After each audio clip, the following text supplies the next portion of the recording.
เมื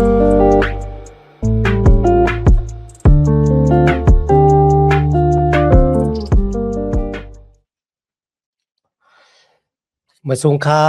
พี่น้องผู้ชมยินเสียงใต้ดีนับยามกุจกูปายามลิกดังสายลมอีกบาดางขาวลุงแรงเบิงไหลมาหบทบหบยากันกว่าแทงวันหนึ่งค่ะย้อนหาดังหักเม็ดดัดดังนินเจอดังสมซื้อมนเปียดตีลูกตีเถาลาพระเป็นเจ้าคำมาแต่อยู่นะหัวเสือเฮาคากว่าหังเผาหังมันสิกำคันเนาะพี่น้องเขาคาดีเป็นพ่อแม่เขาฮู้ล็อกลายนะดังอันเร่งหรูลุ่มลาลูกลางเฮาคาคันเนาะมื้อแต่จะเกิดมาเหม่อๆในคันนะลูกอ่อนแหลงเฮาคันเนี่ยหมอลอมรูลุ่มลาดูเจ้าเก่าเสียอีกคันนะ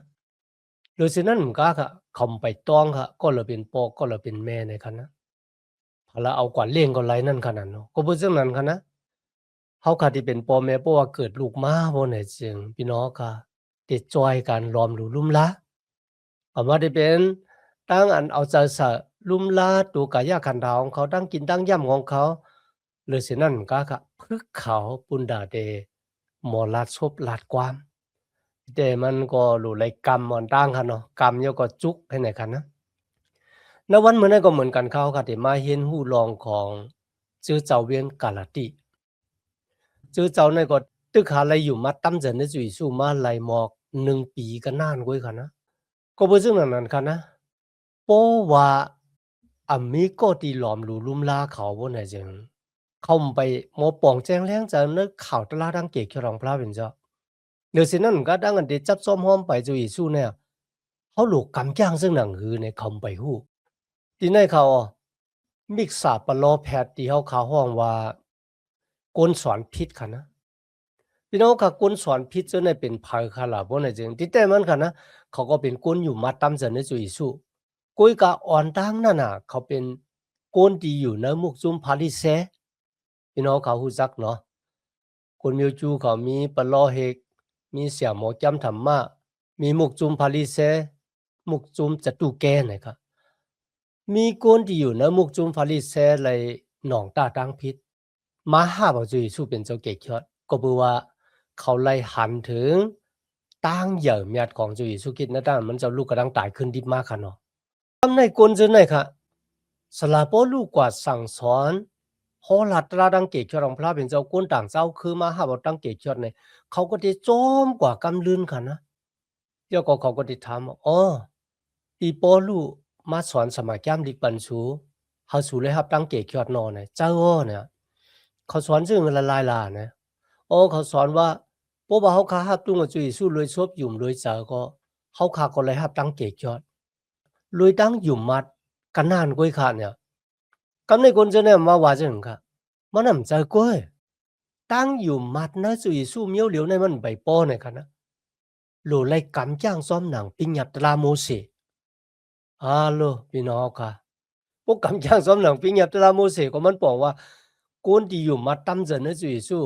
ในเมืองกาลาติกูตีค่ะนะที่เป็นคนดังเศร้าคือเนี่ยโหลไล่เฮ็ดซ้อมหนังทุ่งพิงของคนเมียวจิ๋ว อันที่หนึ่งขามป้อยปาดมังกลาปลายหนังกุนใจค่ะนะอันที่สองตีเลยกำตั้งกินแห่งนะสัตว์ที่มีปีกเมียวเรากินไรสัตว์ที่มีกีบเมียวเรากินไรกินน้ำไรเนี่ยรู้เลยกำจอมอันที่สามซ้ำ1 ปี 3 ปอกตีเลยเขาป้อยทำมาในเวียงเยรูซาเล็มเมื่อเจอเจ้าเมืองกาลาตีเลยยินเจ้าหนังไหนเนี่ยพี่น้องค่ะเขาป้ากันถ่อมเอาความของมิกษาปลอแพร่ะ ที่แต่งคนเสเนี่ยเขาก็ยุ่มเขาว่าเจ้าเยซูตายพุ่นแต่ได้ผีตามบุตรแบบปันเฮาเจ้าเยซูลูกกระดังตายขึ้นดิมากุยกะเขาแทงเขามานั่นก็ลุยดังอยู่มัดเนเจ้าเยซูก็นานกุยแน่นะมันนำไปเลยครับตั้งเกจยอดแต่ลูไลกำจ้างซ้อมหนังปิญญาตราของโมเสสนะครับพี่น้องเขาค่ะพี่น้องเมืองโกรินตุตึกหาอยู่มัดตำใจเนเจ้าเยซูมาหลาย1 ปีไว้ค่ะลูก เปิ้นลาจึงก็อยู่มันคั่นน่ะโดยฉะนั้นเหมือนกันนะกับปานนั้นมันมีสมัครยามดิกเหมือนเฮาคาคารุนเนาะ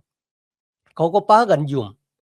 หรือสินั้นกาค่ะกุนจื้อน่ะอะเขาว่าจังค่ะสลาโพลูมันเลยเป็นตะหมานเจ้าที่เฮาคาลาดกว่ามือว่าอีกหนึ่งเดียวกันนะ เฮาได้เฮาเป็นตะหม่านเจ้าเนี่ยด้วยแล้วเนี่ยยากุบที่เป็นน้องชายของเจ้าเยซูคริสต์เนี่ยเป็นก็ที่ต่างเฮาเป็นตะหม่านเจ้าปอลูเนี่ยได้คำตั้งอันต่างเป็นตะหม่านเจ้ารู้พี่น้องเฮ็ดเฮาหูเจอของพี่น้องจื้อเจ้าเวียงกะละติเนี่ยเอิงเกิงกว่ากำเหลียวกันนะเพราะนั้นแท้ความสอนของสลาปอลูในผิดโดนัยสลาปอลูลาจังค่ะข้าเป็นตำหม่านของเจ้าเยซูคริสต์ก็ที่พระเป็นเจ้าเฮาเจ้าเยซูคริสต์ลูกกระดังตายขึ้นริมาพระเป็นเจ้าป้าเนี่ยเป็นก็ที่ต่างค่ะมันจะก้นต่างในมือว่าเฮาคาเลรัดกว่าเพราะก้นต่างเนี่ยมันได้มักคานหลู่เลยอองสมาแก้มดีคือหลู่เลยหับทำนาการจังไหนบ่ยอก็ได้มีผู้ต่างตัวเอามือแค่เหนือหูเขาย่อก็ต่างเขากุ้ยก็สลับบ่รู้เนี่ยมันเลยขามตั้งอันก้นต่างพระต่างล่ะเนี่ยพระเป็นเจ้า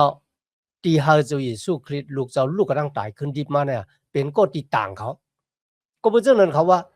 ความของข้าที่ไรฮอตลาดังเจ็ดช็อตกว่าเนี่ยมันไรลูกที่โกนมามันไรลูกที่ตั้งวนของโกนมากุ้ยกะลูกที่พระเป็นเจ้ามาลูกที่เมืองกลางเฮามาเนี่ยพี่น้องค่ะเขายอมไรนะร้องในคณะก็เป็นเช่นนั้นเขาขาหันว่าที่เป็นมาร์ตินลูเทอร์ว่าจอห์นเวสเลย์เนี่ยเขาเกี่ยวเขาหักยามกาลาตีในแต่ว่าค่ะในวันเมื่อนั้นเขาได้สืบด้วยที่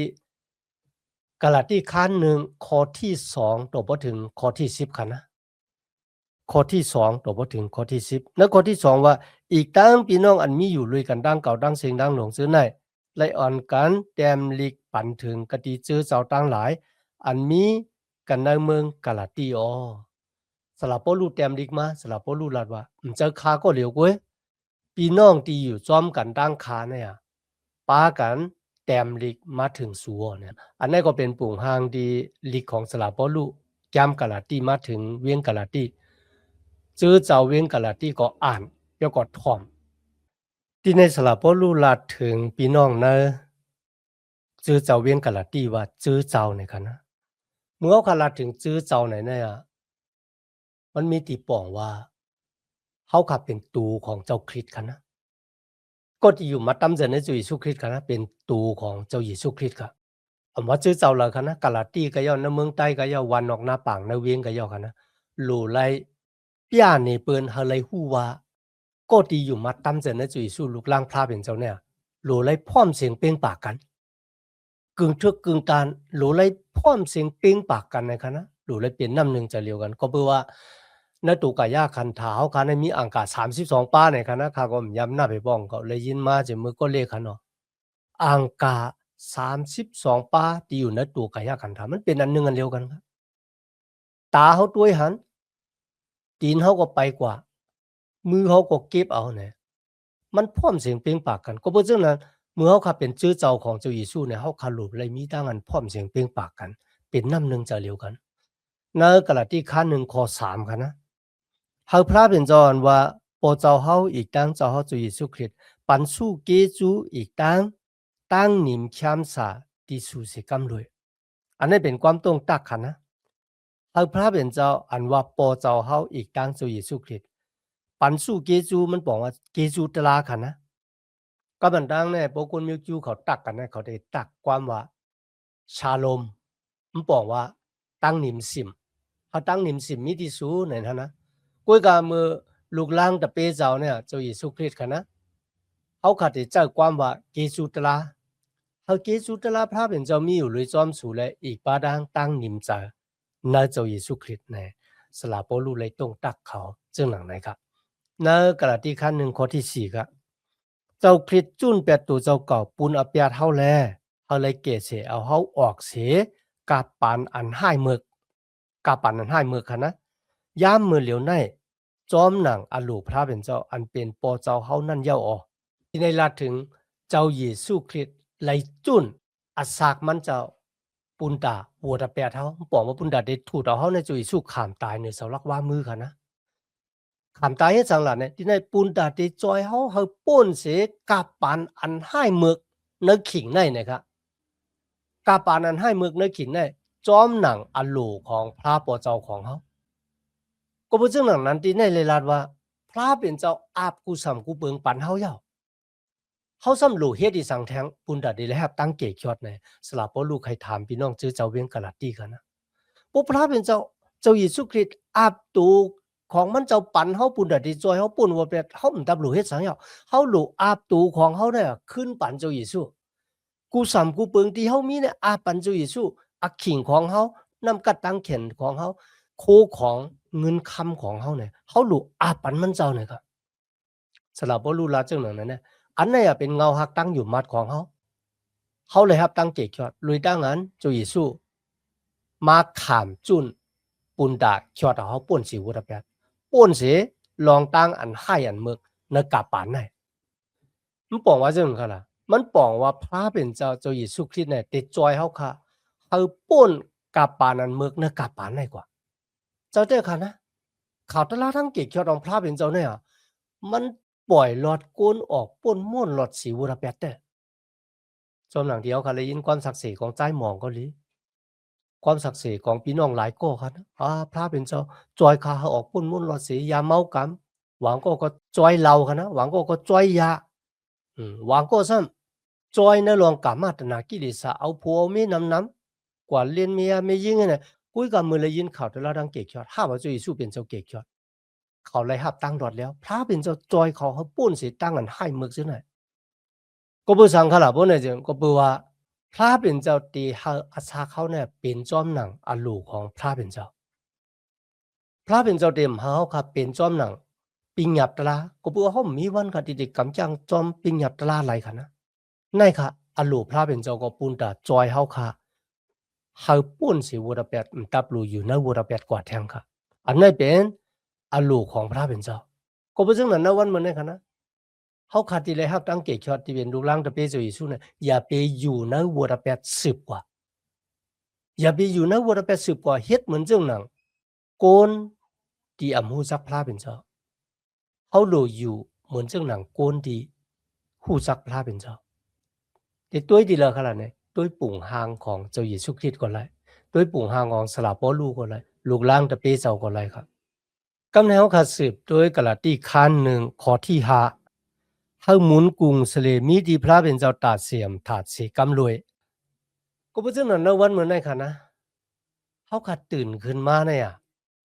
สองเฮาขาดเลยต่างเกซูพระเป็นเจ้าปุนดาเจ้าวันมาสองเฮาขาดเลยต่างเกซูพระเป็นเจ้าตีพระเป็นเจ้าป้าเฮาเข้ามาอยู่ในวันมา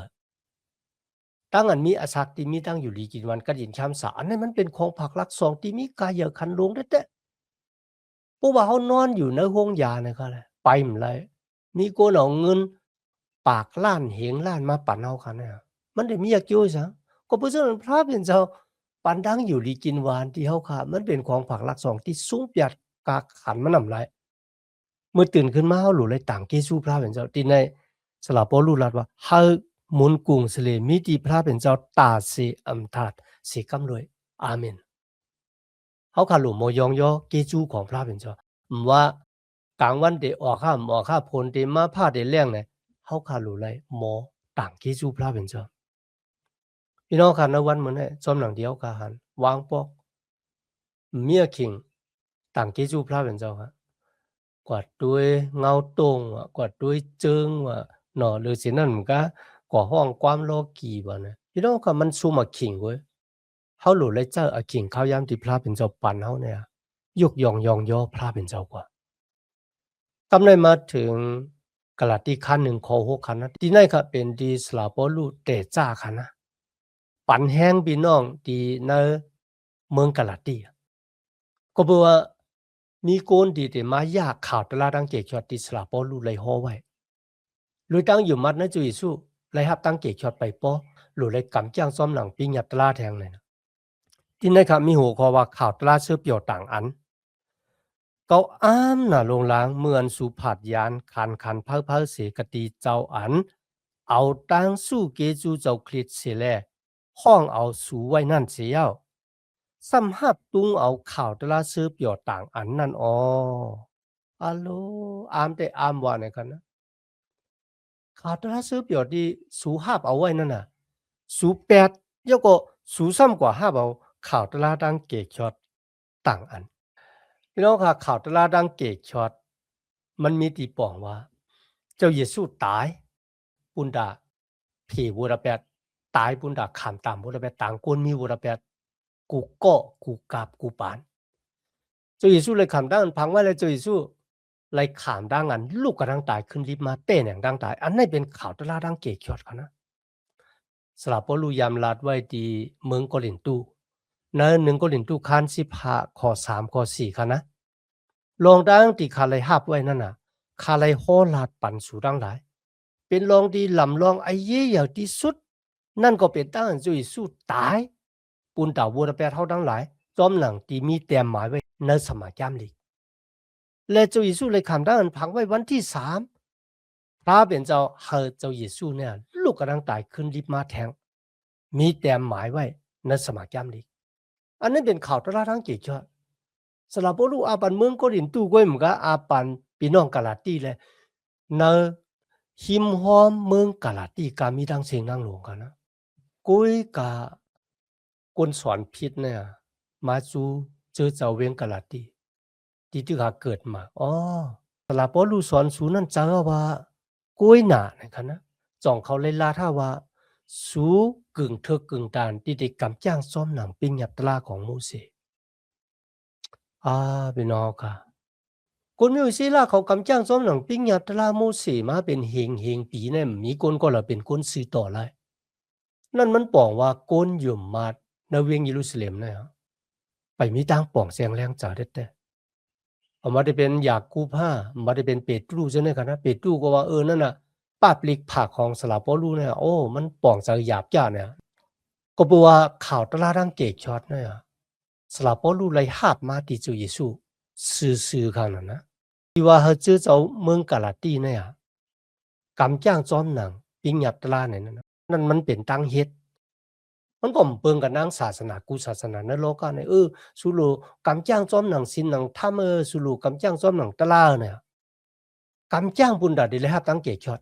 ก้อยกับมีคนก็เลยกันนะที่ว่ากำจ้างยาวเลยครับตั้งเกกช็อตหู้โตเจ้าเก่าอยู่ว่ามีวันกำจ้างเต็มทนเป้จุ่มได้ก็เพราะฉะนั้นที่ไหนสลับพอรู้แล้วว่ามันจะเมียวมันพอเฮ็ดจังนั้นได้เขาก็ตกอยู่แต่ปิ้งหยับตลาดแห่งกุยเนี่ยเขาคาไลหันสลับพอรู้ฮอลัดตลาดดังเกกช็อตที่เมืองฟิลิปปินส์วายเสเขาเฮ็ดความยองยอพระเป็นเจ้าทองก็ล่มเกินปังลงมานค่ะนะก้นทิ้งทองเนี่ยที่แฮมตัวตายสลับพอรู้ว่าอย่าไปแฮมตัวตายเพราะว่ามันถามว่าเขาคาติเลยเฮ็ดจังนั้นสลับพอรู้แล้วว่าเขายุ่มยำตั้มจากในจุยสุคริตมาอีกบาดังนาเฮิรนมาติเลยครับตั้งเกกช็อตเลยลัดว่าเขากำจ้างซ้อมหนังปิ้งหยับตลาของโมเสสก้อยก็เขายุ่มมาตั้มจากในจุยสุจุยสุเป็นที่สุดที่กว่าของปิ้งหยับตลากูเขาแก้งอะไรกำไรพระเป็นเจ้าหากน่ะแหละเขาลูกเจ้ามาขามต่างเขาในมันเป็นที่สุดที่กว่าขนาดนะสลับไปดูก็รัดเนื้อปาริมานเซนเฮตรินเนี่ยครับของคนมิวจูค่ะนะปาริมานใหญ่เด็ดๆนะสลับไปดูรัดว่าในโกนต่างก็ต่างโกนเนี่ยมันมีตังเกจอดพระเป็นเจ้าปันให้โกนเป็นเจ้าเกจอดลงมาเหลือเสียเจ้าเยซูกันนานกว่านั่นต่างก็ต่างโกนเนี่ยมันมีตังเกจอดในนั้นค่ะนะนั่นตะมานเจ้าคัน4ข้อ12ที่เมืองฟิลิปปินส์เป็นตะมานเจ้าคัน16ข้อ31ค่ะนะกำเนิดเขาขามาด้วยกาลาตีคัน1ข้อที่7ค่ะว่าแต่มันมีข่าวตราซื้อเปี่ยวต่างอันเยากุ้ยกะมีคนกำพองปันเจอสูไลตุกข้าแลความปินข่าวตราซื้อเปี่ยวเจ้าคริดนั่นแปดโดยค่ะนะสลับพอรู้ว่าโกนเจอนั่นที่มาสั่งสอนสูเนี่ยมันมาปั่นตั้งตุกข้าสูแล้วก็เขาสอนพิดเปิงกันดังข่าวตราที่ขายามสอนนั่นในข้อที่8ครับปิกซ้ำเป็นเฮาเลยสังเป็นตะมันกลางเฮาอันโล่งเสกติกลางเฮามาเลยสังเพราะว่าฮอลัดข่าวตราซื้อเปี่ยวอันย่างแปลกเปิงกันตั้งข่าวตราซื้อเปี่ยวอันเฮาฮอลัดไว้นั่นจึงเฮาก็อันฮอนั่นเลยขามตกละลายเสกำรวยล่ะข่าวตราซื้อเปี่ยวมีอันเดียวเนี่ยไว้เนี่ยครับตัวเฮาก็ย่อตะมันกลางเฮาก็ย่อคนต่างก็ย่อเพราะว่ามาฮอตราดังเกจที่แปลกเปิงกันดังเฮาเนี่ยเฮาคนนั้นตกละลายพี่น้องค่ะโปตะมานกลางเฮาโฮลัดตลาดังเกกชอติแปลกเปิงกันดังที่สลาปอลูโฮนะคนเจอเนี่ยก็ติเลยขามดังกันกินว่าตกละลายเหมือนกันก็เปือข่าวตลาดที่สลาปอลูห้ามมาเนี่ยมันห้ามมาที่เจ้าเยซูซื่อๆค่ะลูก จุยสู้บ้านให้มาตายเนี่ยสลักว่ามือปุนดาเพตามบุรเป็ดปันกุนโลกาจุยสู้เลยขำตั้งอันพังไว้จุยสู้เลยลูกกระดังตายขึ้นที่มาในวันที่3เลยอันไหนก็เป็นข่าวตลาดังเกี่ยวกับพวกคนก็เลยหาว่าจุยสู้อยู่มันนะมันเจ้าบ่เนี่ยจังก็นั่นน่ะเลยหับตั้งเกี่ยวกับพระเป็นเจ้าเต็มมาดเขาเป็นลูกของพระเป็นเจ้าเต็มีตั้งอันเกิดมาแล้วแต่เลยขำตั้งอันแรกลายค่ายปูดเป็นคนเหม่อมาพี่น้องกาลาตีก็เบอร์สังเนี่ยเนาะสู้ซ้ำ8ข่าวตลาดังเกี่ยวกับอันมันแม่นสิจะซ้ำกว่าถ่อมความซื่อไหนพี่น้องก็จุยสู้เลยลาดไว้คันเนาะกะปานลื่นสุดเนี่ยจะมีปลอแพทย์จะมีมิกษาปลอแพทย์คนสอนผิดเนี่ยครับหรือฉะนั้นก็2โครินธ์คัน11ข้อ14 15 2โครินธ์คัน11ข้อ14 15กันนะซาตานก็ได้พามตูเป็นตะมานกลางหาวของตั้งแรงเนี่ยครับก็เพราะฉะนั้นนะมันหลุดไหลไว้สติแต่ว่าเฮาก็ด้วยกันละที่คัน1ข้อ9ซึ่งหนังอันมืออ่อนตั้งนั้นเฮาว่าไว้อันว่าเลือเสข่าวตลาซื้อเปียวอันสูหับตุ้งเอาไว้นั่นป้อเสก็เสกุนฮอลาดข่าวตลาซื้อเปียวต่างอันจึงค่ะนะเฮาก็อันฮอลาดนั่นเลยขามตามอันตกลายเสกำโดยว่าไหนตอนเหลียวใน